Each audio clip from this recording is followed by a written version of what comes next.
Dis à ton voisin, le ciel et l'enfer existent. Ton voisin de gauche, ton voisin de droite, celui de devant, celui de derrière, seulement celui qui te sourit. S'il ne te sourit pas, au Betekara. Amen. Tenons-nous debout, s'il vous plaît.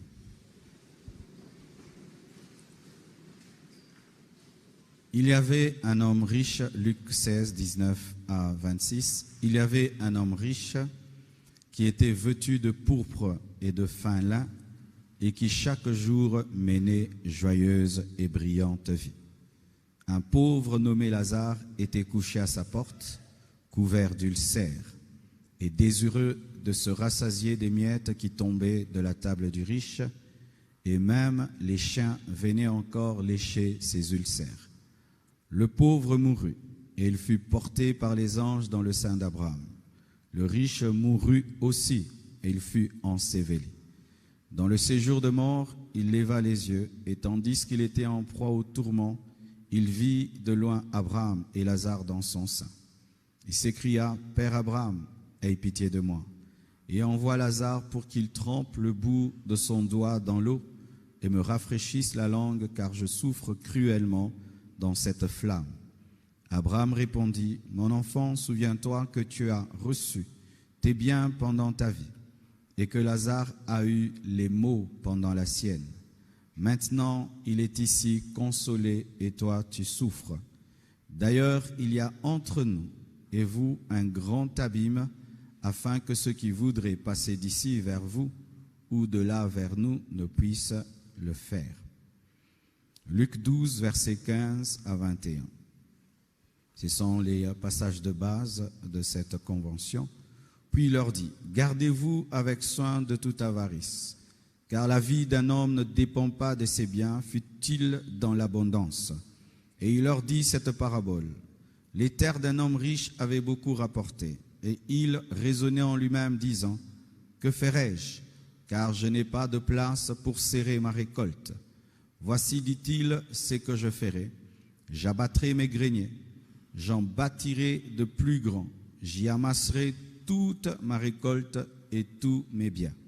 Et je dirai à mon âme, tu as beaucoup de biens en réserve pour plusieurs années. Repose-toi, mange, bois et réjouis-toi. » Mais Dieu lui dit, « Insensé, cette nuit même ton âme te sera redemandée. Et ce que tu as préparé, pour qui cela sera-t-il? Il en est ainsi de celui qui amasse des trésors pour lui-même et qui n'est pas riche pour Dieu. » Luc 23, 42 à 43. Et il dit à Jésus, « Souviens-toi de moi quand tu viendras dans ton règne. » Jésus lui répondit, « Je te le dis en vérité, aujourd'hui tu seras avec moi dans le paradis. » Pour terminer, Matthieu 10, 28.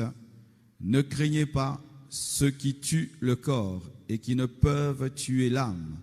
Craignez plutôt celui qui peut faire périr l'âme et le corps dans la géhenne. » Prenez place, s'il vous plaît.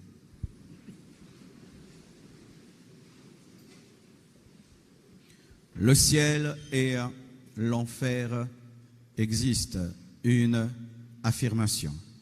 Et nous allons affirmer cela pendant ces 30 jours pour sauver les âmes perdues et pour encourager ceux qui sont déjà sauvés à persévérer jusqu'au bout. Par rapport à ce thème, les hommes disent des fausses choses, présentent des faux arguments. Les gens disent que tout se paye ici-bas. Vous avez déjà entendu cela? Tout se paye ici-bas, il n'y a pas de ciel, il n'y a pas d'enfer. C'est faux. Tout ne se paye pas ici-bas. Je connais des personnes qui ont torturé les autres, qui ont fait du mal dans ce monde, mais qui n'ont pas payé cela dans ce monde. Alléluia. Ne les connaissez-vous pas? Des personnes qui ont torturé, détruit. Nous connaissons des dictateurs qui ont fait souffrir des nations et qui sont morts paisiblement dans leur vieillesse et qui n'ont jamais payé ici-bas ce qu'ils ont fait, c'est archi faux. Et il y a des gens qui ont fait du bien dans ce monde et qui n'ont pas récolté ce bien dans ce monde. Tous ces martyrs qui sont morts, qui ont prêché l'évangile, qui ont fait du bien aux autres, qu'on a décapités, ils n'ont pas reçu leur récompense sur cette terre. Affirmer cela, c'est illogique que tout se paye ici-bas. Tout ne se paye pas ici-bas. Certaines personnes qui te font du mal ne seront pas jugées sur la terre, parce que certains, nous attendons que le malheur atteigne toujours ceux qui font le mal. Frère, il y a des gens qui font le mal ne leur arrivera pas sur la terre, c'est seulement dans l'éternité qu'ils seront jugés. Et il y a des bonnes choses que tu fais sur la terre, dont tu n'auras pas la récompense sur la terre. Parce que c'est aussi une fausse doctrine que de prêcher « Dieu te le rendra, Dieu te le rendra ». Oui, Dieu te le rendra, mais pas toujours sur la terre. Pas toujours sur la terre. Qu'est-ce que Paul a reçu sur la terre? Qu'est-ce que Pierre a reçu sur la terre? Qu'est-ce que Matthieu a reçu sur la terre? Qu'est-ce qu'ils ont reçu sur la terre? Avant sa mort, Paul pouvait écrire une lettre pour un manteau, pour dire qu'il n'en avait pas beaucoup. C'est comme si j'écris à frère Zach, amène-moi ma veste noire. Donc il n'en avait pas beaucoup. Mais cet homme a été puissamment utilisé par Dieu.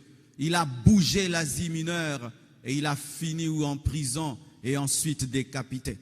Frères et sœurs, pensez que tout ce que tu sèmes sur la terre, tu le récolteras sur la terre, n'est pas un verset biblique.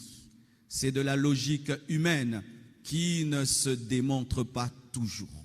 Certaines choses, tu les récolteras, mais d'autres, tu ne les récolteras pas. Mais ce qui est certain, nous récoltons tout dans l'éternité. Tout dans l'éternité, alors tout dans l'éternité. Et on dit encore que le ciel et l'enfer se vivent sur la terre. Que certains sont au ciel et d'autres sont en enfer.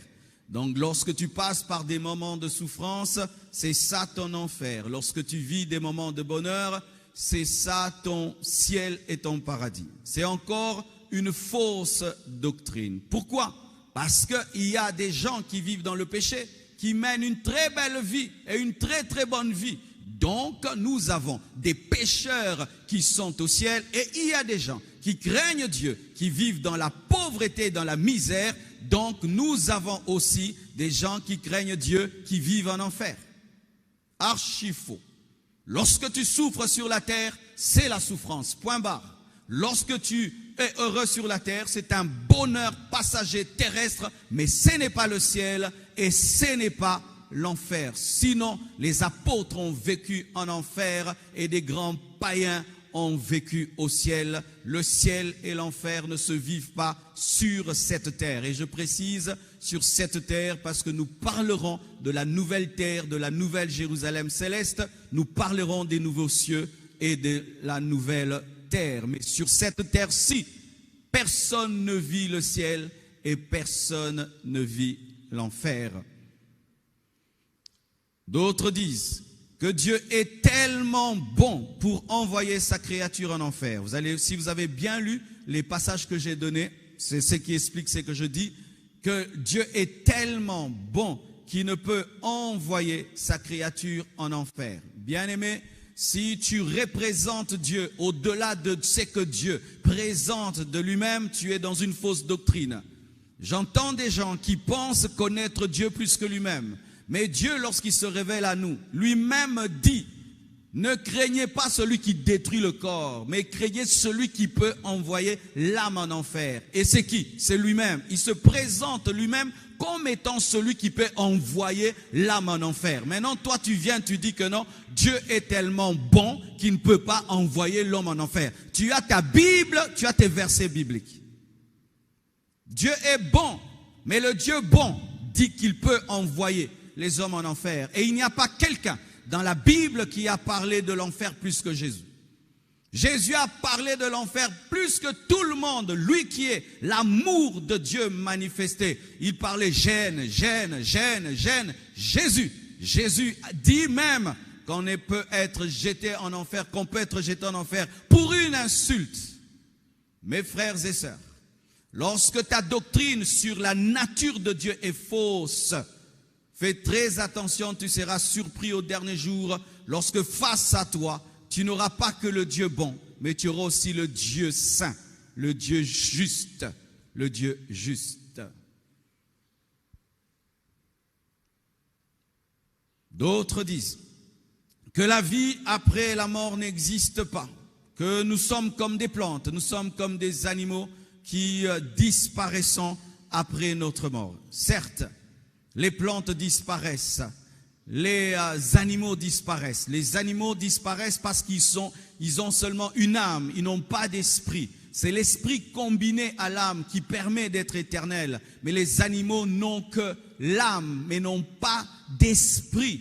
Mais l'homme, lui, a l'esprit. Lorsque Dieu a soufflé dans l'homme, il lui a donné cette nature divine, éternelle, faisant que même si l'homme meurt, l'homme ne peut mourir à cause du souffle que Dieu lui a communiqué. Mes frères et sœurs, dire que l'homme, après la mort, cesse de vivre est une insulte à Dieu. Parce que la dimension réelle de l'homme n'est pas le corps. La vraie dimension de l'homme, c'est le souffle de Dieu. Et ce qui sort de Dieu est éternel. Frère, lorsqu'un homme meurt, il ne meurt pas. Le corps meurt. Le cerveau cesse de fonctionner. Le cœur cesse de fonctionner. Mais l'homme ne meurt jamais. C'est pourquoi lorsqu'on parle de Lazare et du riche, on présente ces deux personnes mortes, mais en train de parler. On nous présente l'homme riche en train de parler. On nous présente Lazare vivant, de sorte que l'homme riche pouvait le reconnaître. On présente Abraham qui est vivant dans la mort. La vie après la mort. C'est ça la doctrine de la Bible. Frères, sœurs, la vie que tu as sur cette terre sera peut-être une vie de 80 ans, de 70 ans, le plus robuste 100 ans, 120 ans. Mais après ça, il y a une autre vie qui est plus longue que ta courte vie terrestre. Et il y a des hommes qui veulent ramener la vie de l'homme seulement à cette courte partie que nous avons sur la terre. Un jour, j'ai beaucoup aimé ce que Papa Karambiri a dit. Il a dit, aucun homme sur la terre n'a vécu un jour. J'étais étonné, il a dit ça. Aucun homme n'a vécu un jour.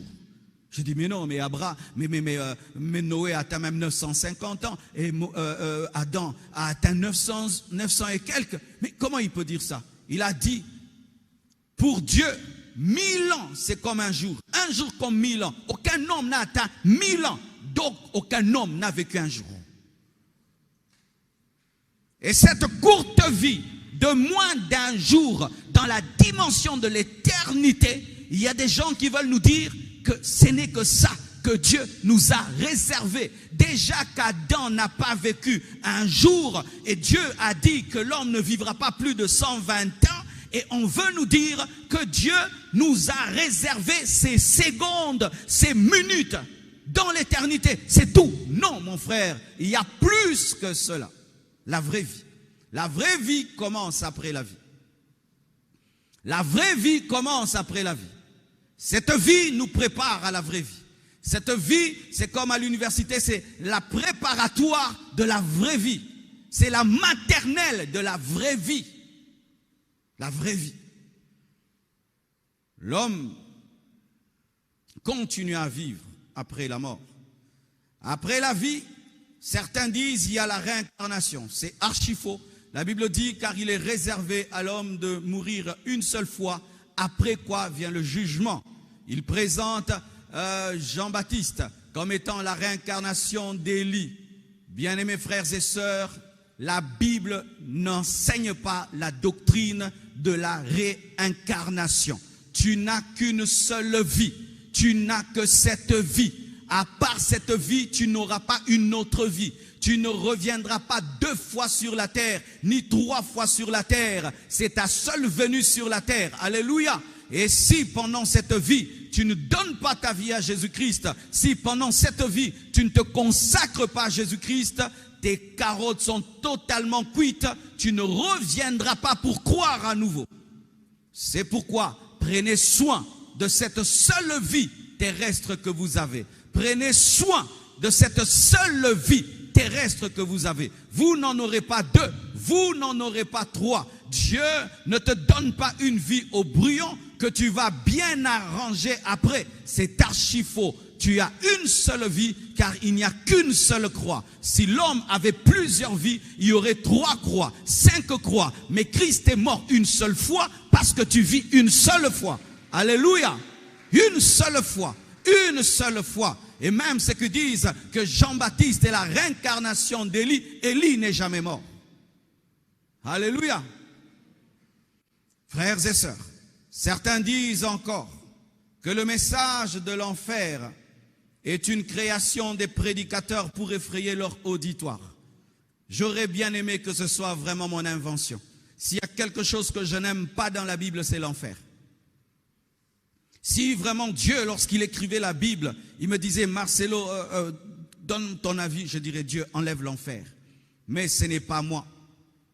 C'est la parole de Dieu. Jésus a parlé de l'enfer. Les apôtres ont parlé du jugement éternel. Jean dans Apocalypse parle de l'enfer et de l'enfer et de l'enfer. Le dernier livre de la Bible parle de l'enfer et de l'enfer. Ce n'est pas une invention, c'est une réalité. Alors que je vous parle, l'enfer existe déjà. L'enfer est une prison déjà ouverte et qui attend les prisonniers. Le diable n'est pas en enfer, aucun démon n'est en enfer, aucun homme pour l'instant n'est en enfer, mais c'est une prison qui est déjà là, construite, et qui attend ceux qui refuseront de croire en Jésus-Christ et ceux qui suivront le diable. L'enfer existe. Certains disent encore que tout le monde ira au ciel. Cela se manifeste souvent dans les deuils. Dans chaque deuil, tous les morts sont sauvés. Oh, Dieu reçoit son âme. Oh, Dieu reçoit son âme. Et lorsqu'on donne des témoignages, tous les morts sont bons. Il était gentil, il était bon. Même le voyou, la prostituée, l'homme le plus bizarre de la terre, tout d'un coup, il est sanctifié. Et lorsqu'on fait des gerbes, que ton âme repose en paix, que ton âme repose en paix, bien-aimé, Dieu ne reçoit pas tous les morts. Alléluia. Dieu ne reçoit pas tous les morts. Nous sommes tous des créatures de Dieu, mais nous ne sommes pas tous des enfants de Dieu. Car il est écrit à ceux qui l'ont reçu, il a donné le pouvoir de devenir. Et quand on dit devenir, ça veut dire qu'on n'était pas. Alléluia. Ce n'est pas parce que nous sommes nés créatures de Dieu que nous sommes nés enfants de Dieu. Nous devenons enfants de Dieu par la foi au Fils de Dieu. Et il y a des créatures qui ne sont jamais devenues enfants de Dieu. Et ces créatures ne seront pas sauvées. Pour être sauvé, tu dois croire au Fils de Dieu. Nous sommes sauvés par Jésus, pas par la naissance. La naissance ne sauve pas. C'est la nouvelle naissance qui sauve. Et la nouvelle naissance, c'est naître de la parole et de l'esprit par la foi en Jésus-Christ. Alléluia. Ce n'est pas tout le monde qui est allé au ciel. Ce ne sont pas tous les membres de ta famille qui sont allés au ciel. Même si vous avez mis une croix sur la tombe, la croix sur la tombe n'amène pas au ciel. C'est la croix dans la vie qui amène au ciel. Des gens qui ont vécu en inimitié de la croix. Lorsqu'ils meurent, on met une croix sur leur tombe. Qui ont même contredit la Bible, contredit la croix, combattu Jésus. Mais quand ils meurent, on met une croix et on dit que ton âme repose en paix. Mais il n'a pas vécu en paix avec Dieu. Comment son âme peut reposer en paix? Frères et sœurs, et on nous dit encore que l'enfer sera plus agréable que le ciel. Un jour même, quelqu'un a dit qu'il aimerait aller en enfer parce que là-bas, vraiment, il y aura la jouissance. Frère, c'est bien d'être blagueur, mais des fois, il faut arrêter de blaguer. Les blagues doivent avoir des limites, frère. Nulle part dans la parole de Dieu, on nous montre la paix en enfer. La Bible nous dit que ce sera un étang de feu et de soufre. et les hommes grinceront les dents. Les hommes auront soif, désireront une goutte d'eau comme on désire 5 litres d'eau. La solitude, pour ceux qui pensent qu'on vivra ensemble en enfer, on ne va pas en groupe en enfer. Tu peux pécher en groupe en enfer, chacun est seul face à son éternité. La solitude, les ténèbres, parce qu'on dit les ténèbres du dehors, il n'y a aucune lumière en enfer. Donc, les gens sont dans la solitude, dans les ténèbres, dans le feu, dans la souffrance, dans les regrets, dans l'amplification d'une conscience culpabilisée. Et on dit que là-bas, il y a la joie. Quelle joie! Il n'y a aucune joie, aucun repos. Et le feu de l'enfer, ce n'est pas un feu de 2 jours, c'est pour l'éternité. Et il y a des gens qui osent blaguer avec ça. Ils sont sérieux quand il s'agit des études. Ils sont sérieux quand il faut prendre un avion. Ils sont sérieux quand il faut travailler. Ils sont sérieux quand il faut faire des affaires. Mais quand il s'agit de leur éternité, ils amènent des blagues. Là-bas, nous aurons Michael Jackson, Elvis Presley.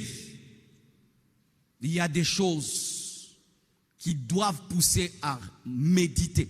Quand tu entends un tel enseignement, tu dois méditer et dire, moi, est-ce que j'irai au ciel ou en enfer? Mais pas dire, ah, tu as entendu. Il faut méditer, il faut méditer, il faut méditer. On dit aussi que tous les hommes, que le ciel sera un lieu d'éternel flottement rempli d'ennui. Et c'est la faute des religieux qui ont souvent présenté le ciel comme un lieu où on flotte seulement. On flotte, et on dit Alléluia, Alléluia, Alléluia, Alléluia, Alléluia, au siècle des siècles. Bien-aimés frères et sœurs, si quand tu organises une fête, tu veilles à ce que cette fête soit extraordinaire, tu penses que Dieu peut organiser une fête ennuyeuse. Tu as déjà été dans des fêtes où tu te dis, mais non, mais ça c'est extraordinaire. Un humain t'étonne par l'organisation de sa fête. Et alors Dieu, regardez comment les gens sont étonnés par l'organisation de la francophonie. Tout le monde dit, waouh, waouh, waouh, waouh. Mais maintenant tu penses que tu iras au ciel, tu ne vas pas dire waouh. Frère, ce sera une...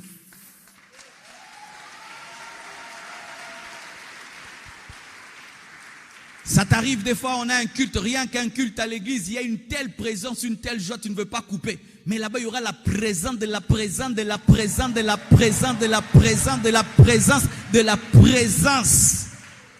Il suffit que Michael descende d'ici, là, vraiment la gloire tombe. Maintenant, là-bas, il y aura Gabriel, Michael, tous les anges là seront là. Il y aura Paul, il y aura Pierre, il y aura Abraham, il y aura Isaac, il y aura Jacob, il y aura David, il y aura Pasteur Marcelo. Alléluia. Mais il y aura Jésus, le Père, le Saint-Esprit. Et tu dis que nous allons nous ennuyer.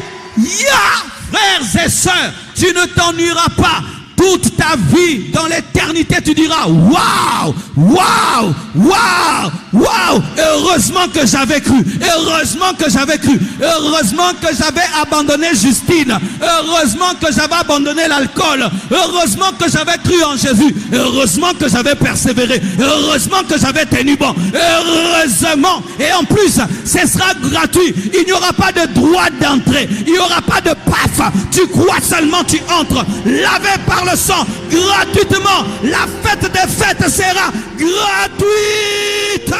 Donne-moi un amen. Donne-moi un amen. Alléluia. L'événement des événements, mais non payants. Si tu rates ça, vraiment, vraiment, c'est gratuit. Tu crois seulement, tu entres. Crois seulement, tu entres. Crois seulement, tu entres. Et tu rates ça, pourquoi? Parce que toi, tu voulais vivre avant de croire. Alors que tu vas aux États-Unis, tu n'as jamais été aux États-Unis, tu crois que ce sera bien. Donne-moi la main, je vais t'expliquer. Je connais des Congolais, ils n'ont jamais quitté Kinshasa. Et ils font la loterie DV. Et il croit que là-bas, il aura le travail, il aura la maison, la voiture. Mais il n'a même pas vu le travail. Il n'a même pas vu la voiture. Il n'a même pas vu la maison. Il ne parle même pas anglais. Mais il croit que sa vie sera merveilleuse.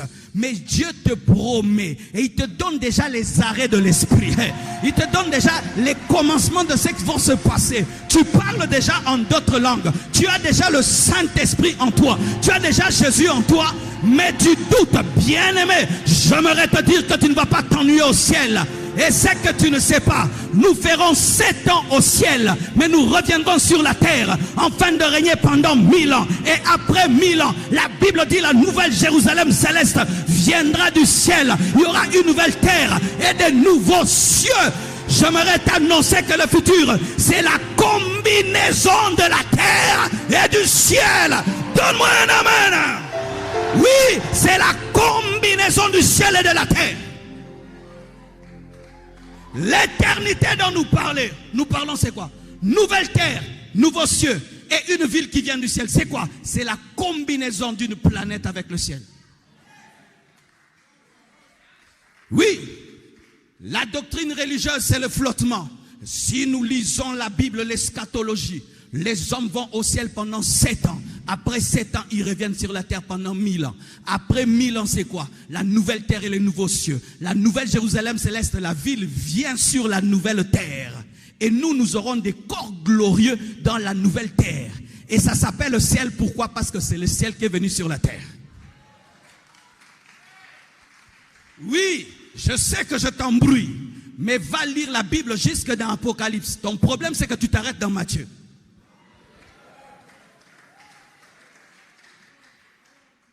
Quand on te dit que tu iras au ciel, c'est que le ciel viendra sur la terre.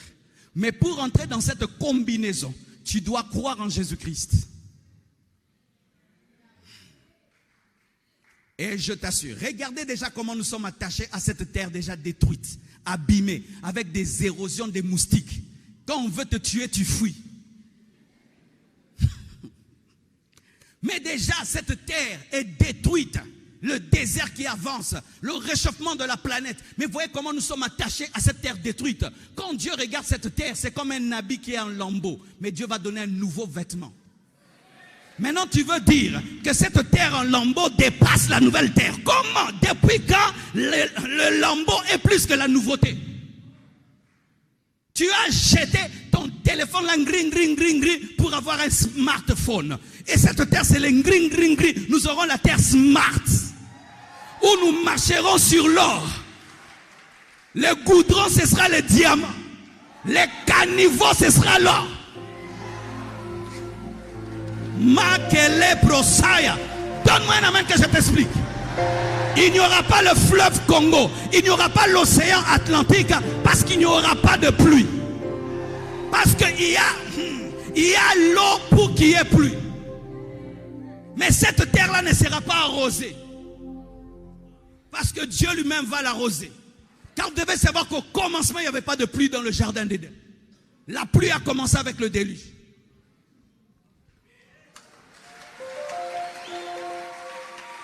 Alléluia. Il n'y aura pas de soleil. Dieu lui-même sera le soleil.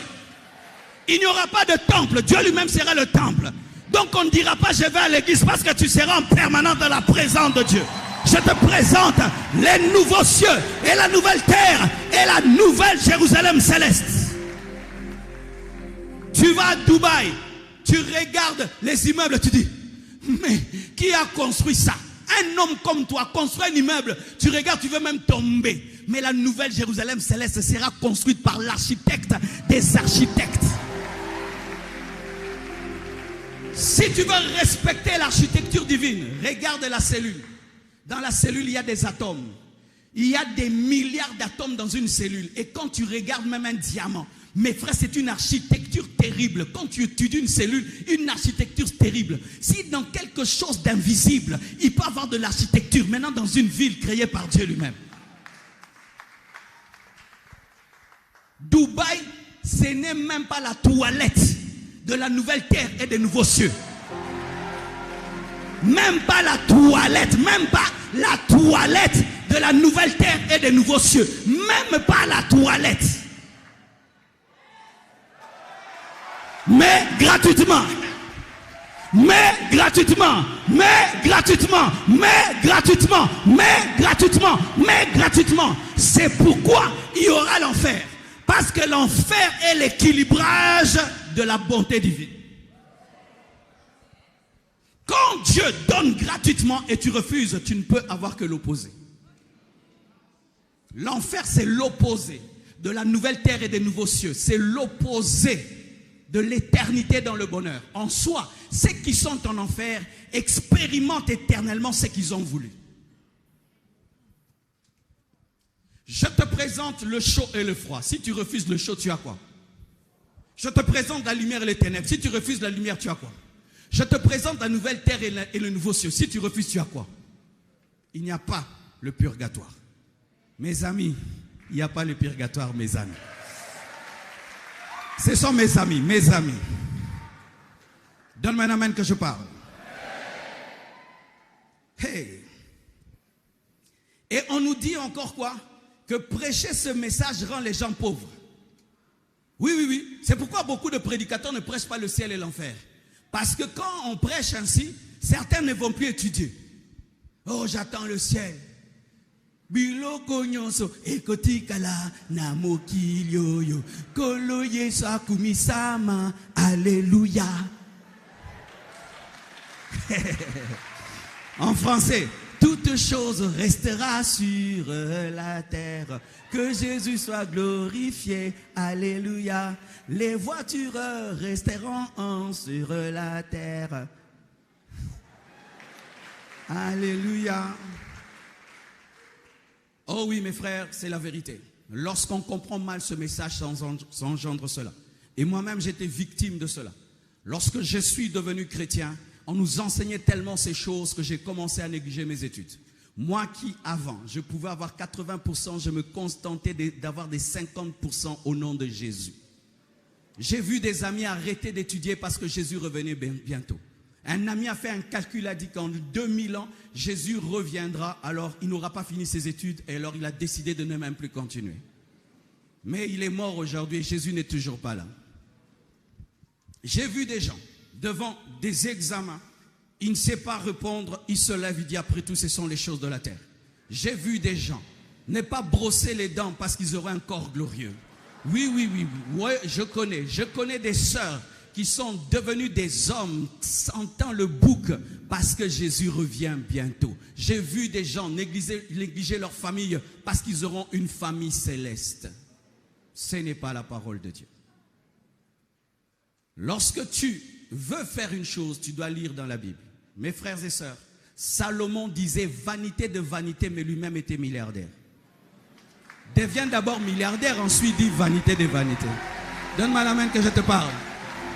Parce qu'il y a des gens qui aiment dire vanité de vanité. C'est lui qui a dit vanité de vanité. Il a mangé le beurre, l'hamburger, il a tout fini. Et puis il a dit vanité de vanité. Donne-moi la main que je te parle. Job, qui était l'homme le plus saint de la terre, était l'homme le plus riche de la terre. Pour dire ceci, qu'en attendant d'aller au ciel, tu dois impacter la terre.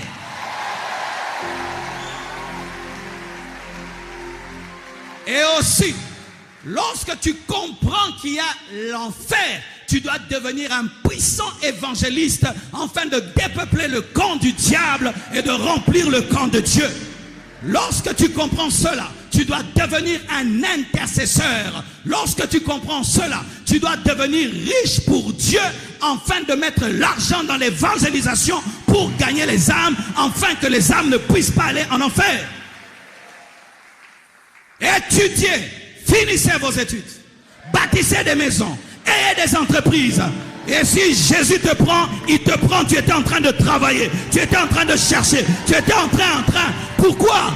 Parce que l'occupation sanctifie. Hey, l'occupation sanctifie. Quand tu étudies, tu es concentré. Quand tu construis ta maison, tu es concentré. Quand tu cherches des grandes choses, tu n'as pas le temps d'être dans des bassesses. Dites équilibre.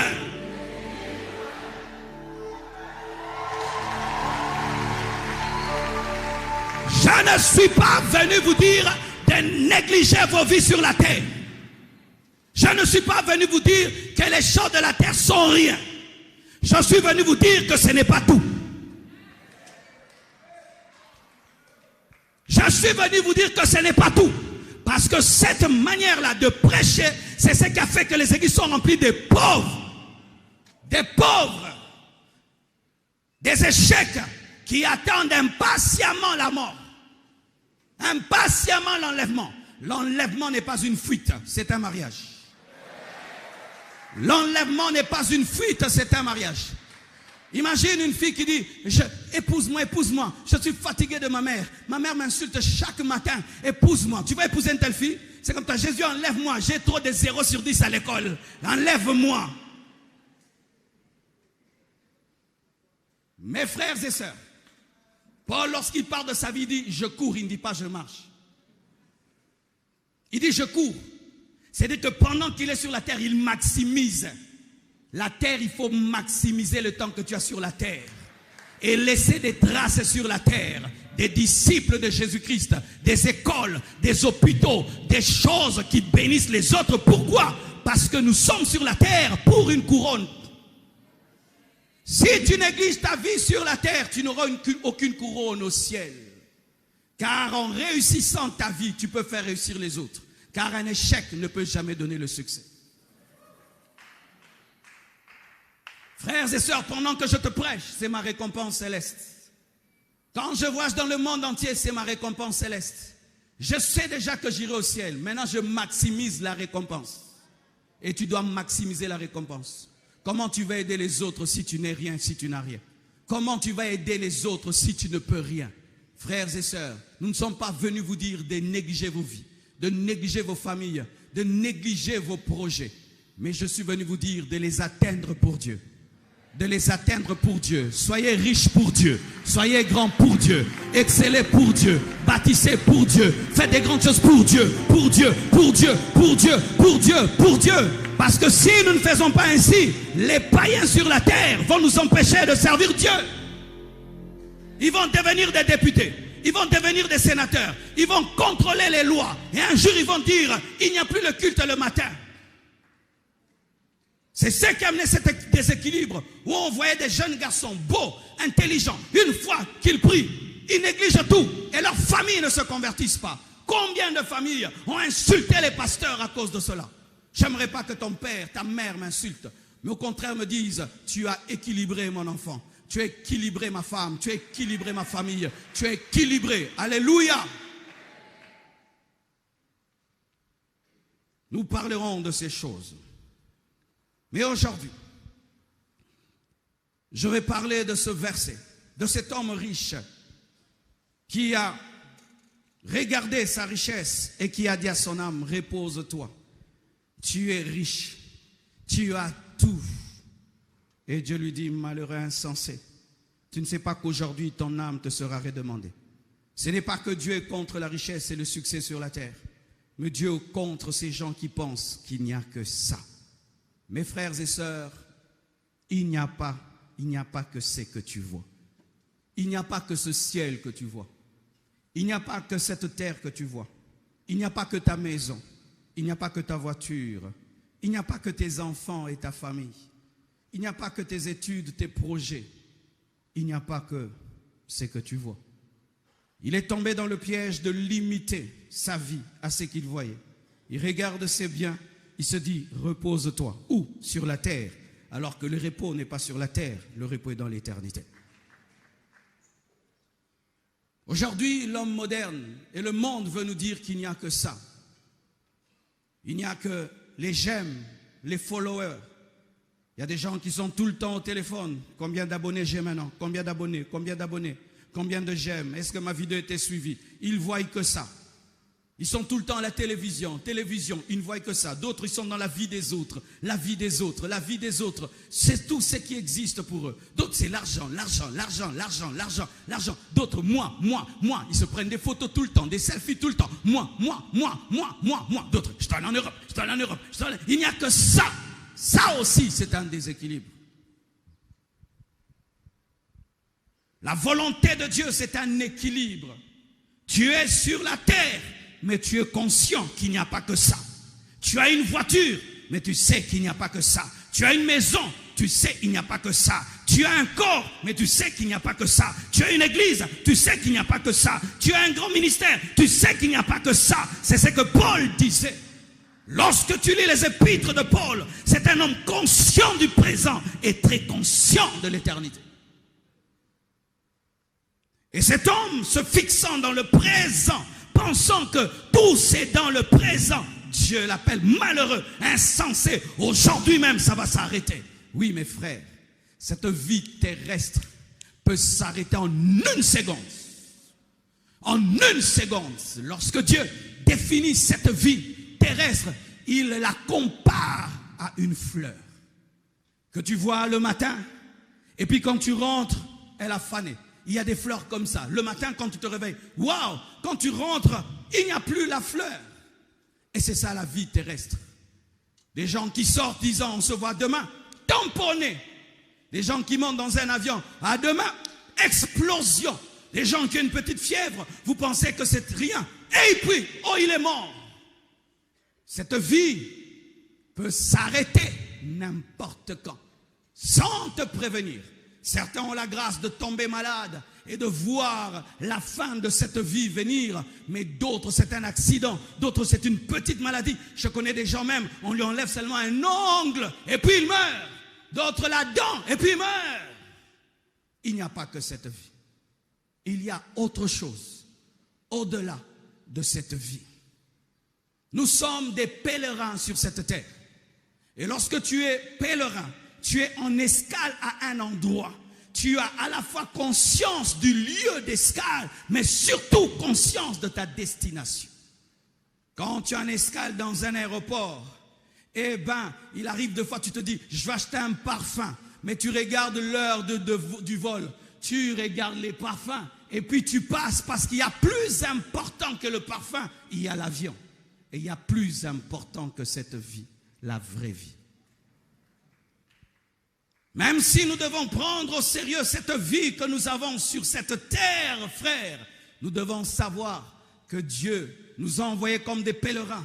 Dieu nous a envoyés en mission et Dieu nous demandera des comptes. Dieu te demandera des comptes pour cette vie que tu as eue, pour la mission qu'il t'a donnée sur cette terre. Et quand est-ce qu'il va te demander des comptes dans l'éternité?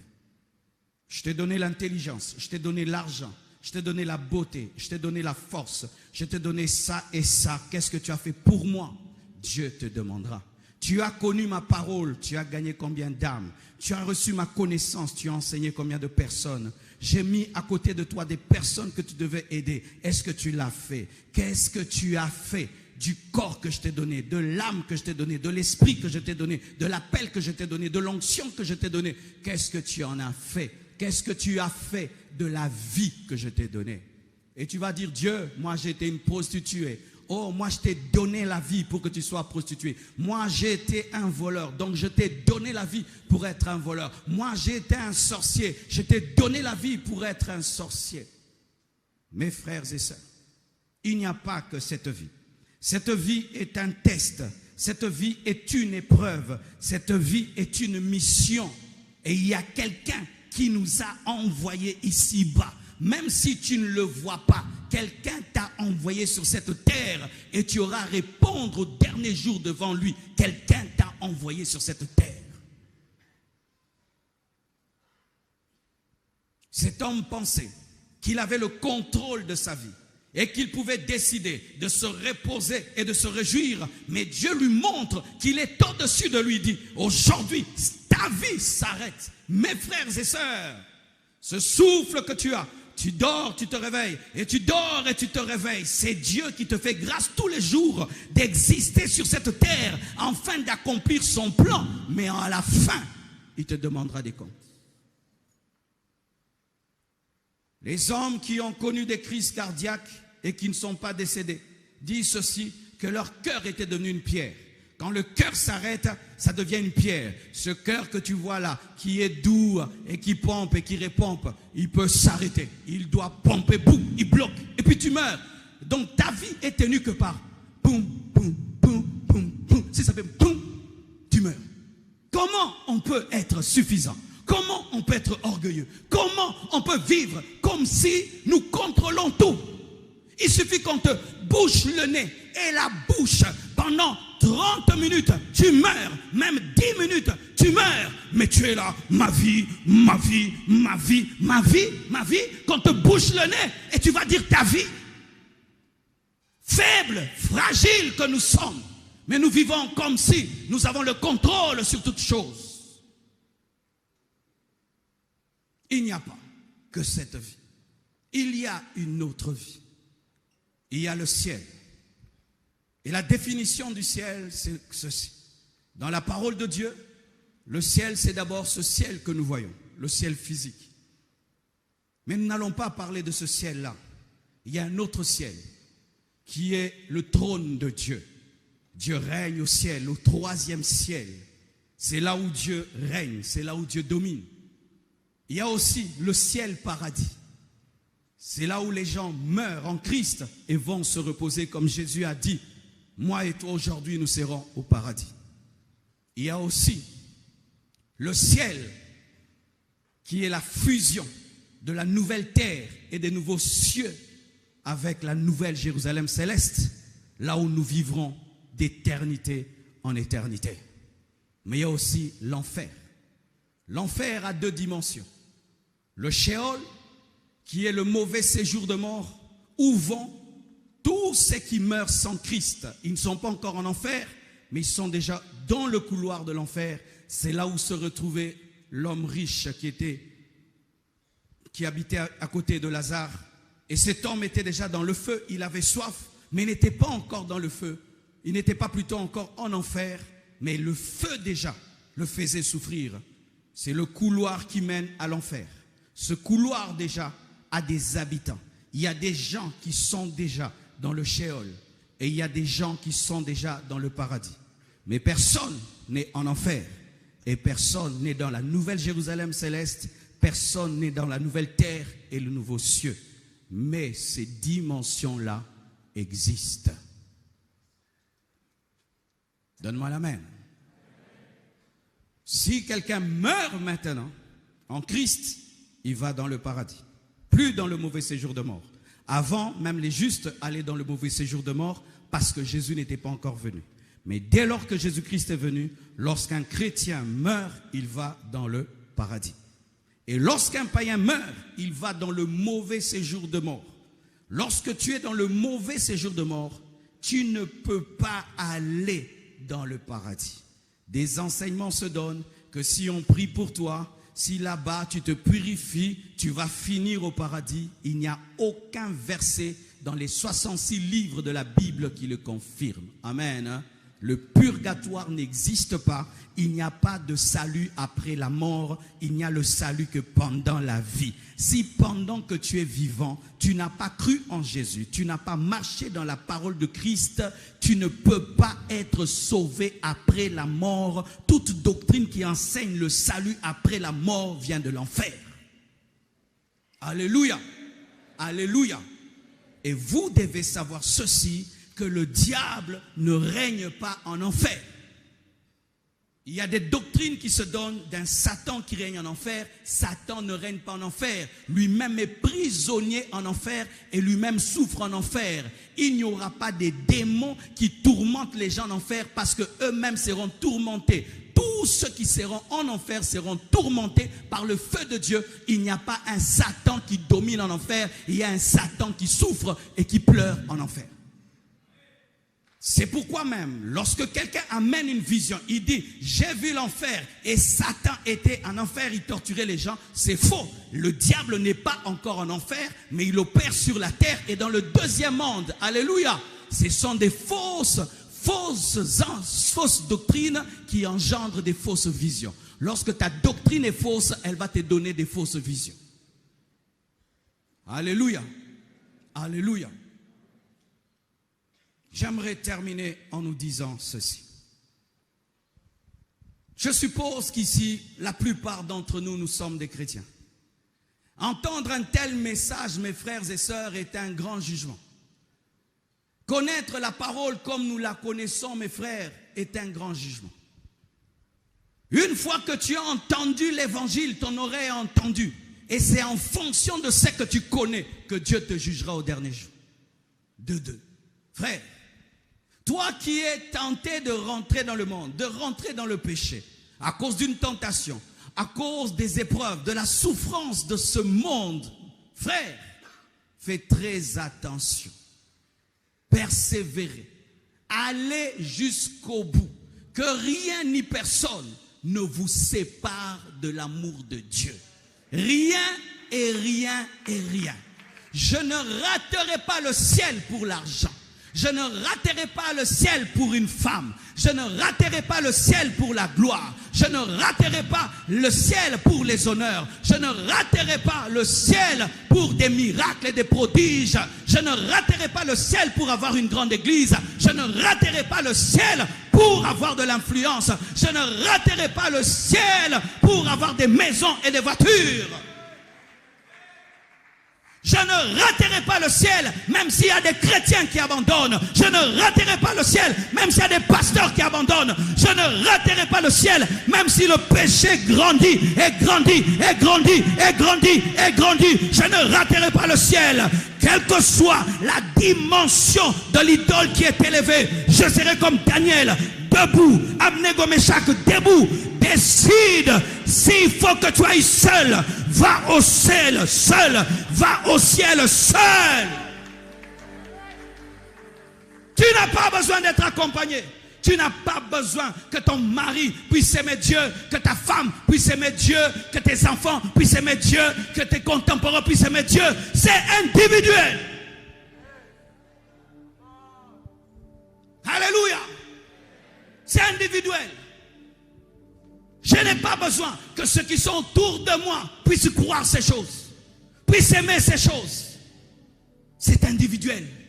Il n'y a pas d'esprit de groupe dans ces choses.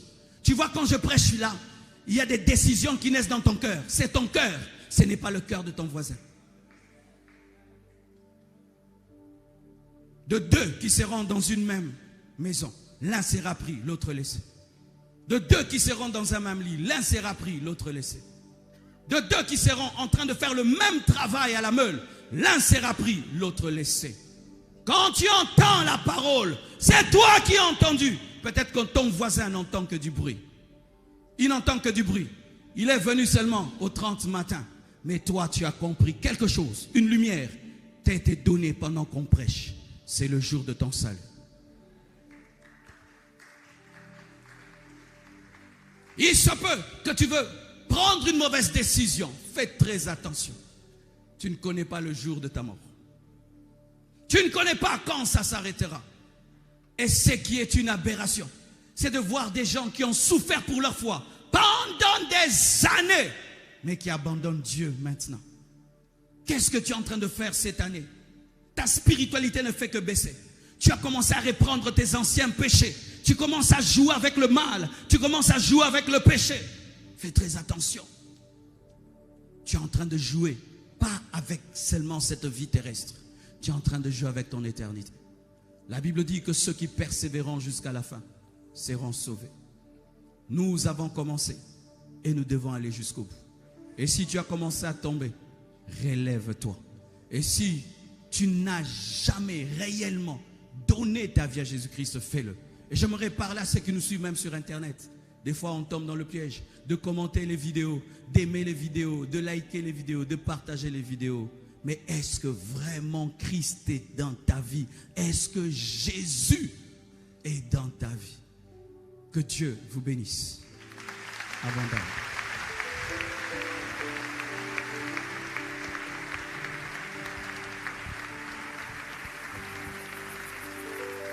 Batela motema nangae, batela mapanzo nangae, batela mosali na yo, batela ecclesia papa, batela motema nanga, batela mapanzo nangae. Batela mosali na yo, batela Ecclesia papa. Ecclesia na yo esengi. Bana na yo basengi. Osali na yo asengi. Zambe na ngabatela. Zambe na ngabatela. Papa na ngabatela.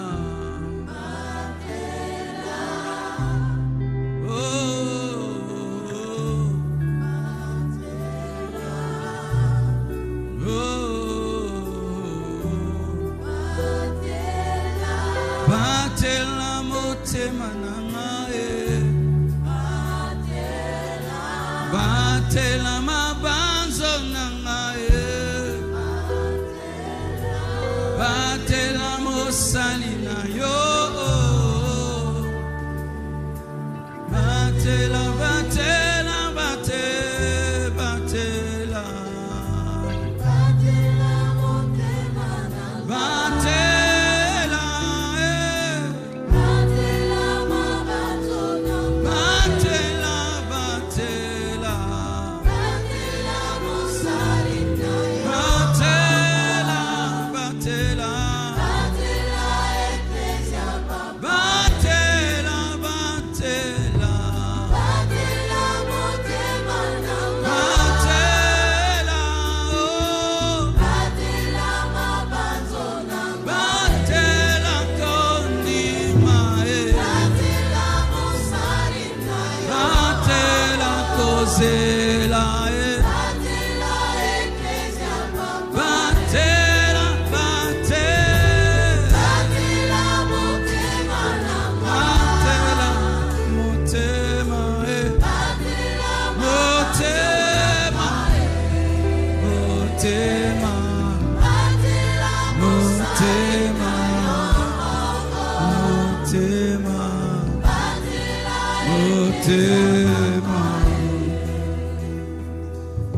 Est-ce qu'il y a un homme, est-ce qu'il y a une femme qui aimerait donner sa vie à Jésus ce matin?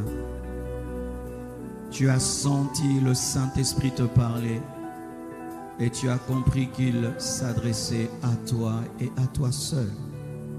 Je te supplie de ne pas résister. Je te supplie de ne pas reporter à demain ce que tu peux faire aujourd'hui. Et de partout où vous êtes, je vous prie de vous approcher devant et ensemble nous allons prier. De même, j'invite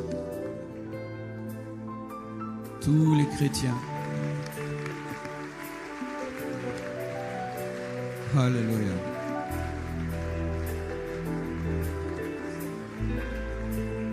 J'invite également tous les chrétiens qui ont commencé à revenir à leur ancien péché. Vous n'allez pas venir devant, les chrétiens, vous allez rester là où vous êtes et faire vraiment une prière profonde de reconsécration. Et seulement ceux qui veulent donner leur vie à Jésus, vous pouvez venir devant. Approchez-vous, approchez-vous. Oh, nous acclamons pour les frères.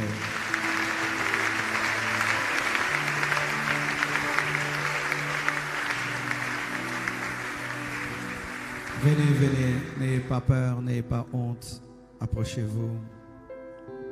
Nous sommes tous debout et nous prions pour nos vies, nous prions pour notre marche, nous demandons à Dieu la persévérance.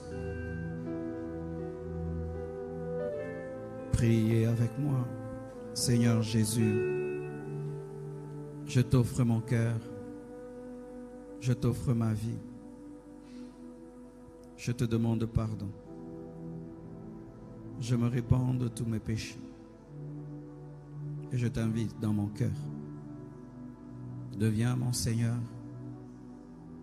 et mon Sauveur personnel. Je ne veux pas aller en enfer, je veux aller au ciel. Je confesse de ma bouche le Seigneur Jésus et je crois dans mon cœur que Dieu l'a ressuscité d'entre les morts. Donne-moi ton esprit. Écris mon nom dans le livre de vie. Fais de moi une nouvelle création. Merci pour ton pardon et merci pour ta grâce. Au nom de Jésus, j'ai ainsi prié.